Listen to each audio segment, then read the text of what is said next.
Hello, it's Kick-Ass Woman time. I'm Jenny Dye, author of the Bragdon Chronicles. When I'm not writing, I'd love to learn about kick-ass women in history. I'm here today to tell you about one of them.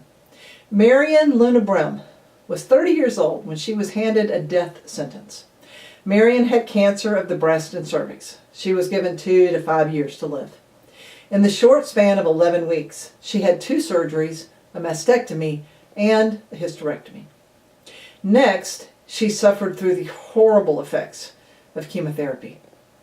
In addition to her pain, the cancer robbed her of her hair, her savings, and her husband. He left because he couldn't deal with the pressure anymore. He also left Marion with 2 small boys and no way to support them. What a guy, eh?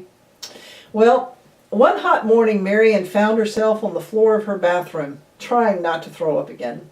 She was not only facing overwhelming pain and paralyzing fear, she was facing a major decision. Would she give up, or would she fight back? Thoughts of her children consumed her. She needed to get a job, but she had little work experience and next to no formal education.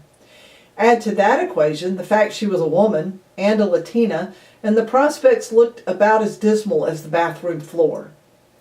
Well, Marion's best friend suggested a job in sales. At first, Marion pushed the idea aside because she knew nothing about sales. Finally, she decided to act on it because it was one of the few jobs that offered potential but didn't require a college degree. What did she have to lose? She could either give up or she could choose to move forward. Well, she chose to move forward.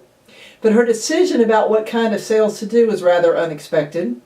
She chose the male-dominated car sales industry to start her sales career in a time when that just was not done.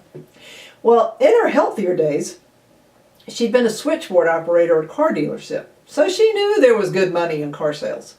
She'd also witnessed how the salesman talked exclusively to the men and virtually ignored the women. Her instincts told her women were a more important part of the equation than they were given credit for. She had nothing but her instincts then. Statistics now prove Marion was right. Did you know that when couples buy a car, the woman influences the decision 80% of the time? What Marion knew instinctively, the industry was slow to come to. Changing the car industry was not an easy road. Well, the year was 1984, and it was time for her to get a job. So Marion put on a wig to cover her bald head and started looking for work. She was flatly refused applications because she was a woman in 16 car dealerships, but she refused to give up. She'd come too far. She would find someone who would give her a chance. Finally, at the 17th car dealership, she actually got to talk to someone. She told the manager what she'd observed about women car buyers. When her soon-to-be boss said he'd been looking for a broad to join his staff and she seemed to be a nervy broad, she was so desperate that she swallowed the insult and she took the job. Her all-male colleagues welcomed the rookie at first. They didn't see her as competition, but rather as a curiosity. They probably felt a little sorry for her because they believed she didn't have a chance. It wasn't until she started outperforming them that they became cool toward her. Even so, Marion, 10 months later, received the annual Salesman of the Year award, complete with a man's Rolex watch and Super Bowl tickets. She accepted the recognition and enjoyed her achievement. Marion was the top producer for the next 2 years. Then she approached her boss for a management position. What was she thinking? He refused her because he didn't want to remove her from sales. She was making way too much money for the company. So now she had another tough decision. She was making great money, but she had come too far to settle for less than what she really wanted.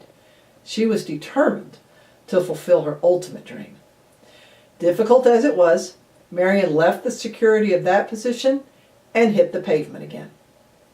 She was finally hired as an entry-level manager at a new dealership. Of course, she experienced tremendous success. She also prepared for her ultimate goal. 2.5 years later, she knew she was ready to start her own car dealership.